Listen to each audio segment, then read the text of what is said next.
भगवान श्री कृष्ण जन्माष्टमी का त्योहार 26 अगस्त 2024 को मनाया जाएगा। इस दिन लड्डू गोपाल की विशेष पूजा अर्चना करने का विधान है।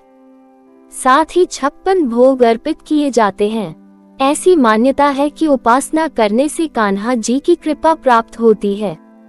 भाद्रपद माह के कृष्ण पक्ष की अष्टमी तिथि को भगवान श्री कृष्ण का अवतरण हुआ था। इसलिए भाद्रपद के महीने में जन्माष्टमी का पर्व बेहद उत्साह के साथ मनाया जाता है। द्वापर युग में मथुरा में कंस नाम का राजा अधिक अत्याचारी शासन किया करता था। इससे ब्रजवासी परेशान हो गए थे। राजा अपनी बहन को अधिक प्यार किया करता था।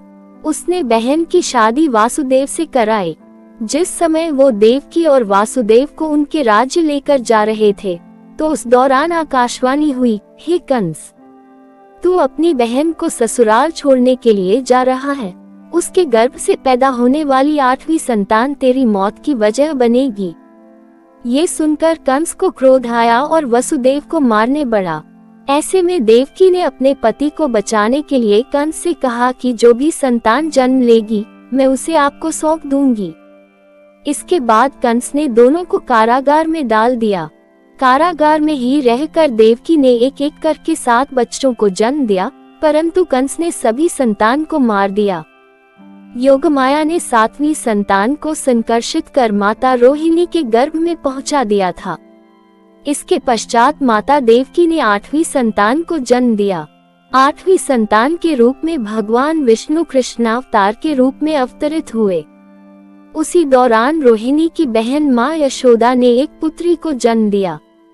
इस बीच देवकी के कारागार में प्रकाश हुआ और जगत के पालनहार भगवान विष्णु अवतरित हुए। श्रीहरि ने वासुदेव से कहा कि इस संतान को आप नंद जी के घर ले जाओ और वहां से उनकी कन्या को यहाँ लाओ।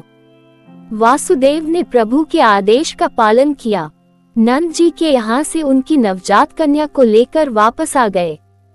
जब देवकी के भाई कंस को 8वीं संतान होने की खबर मिली, तो वह तुरंत कारागार पहुंचा और देवकी से कन्या को छीनकर नीचे पटकना चाहा, परंतु वह कन्या उसके हाथ में से निकलकर आसमान की ओर चली गई।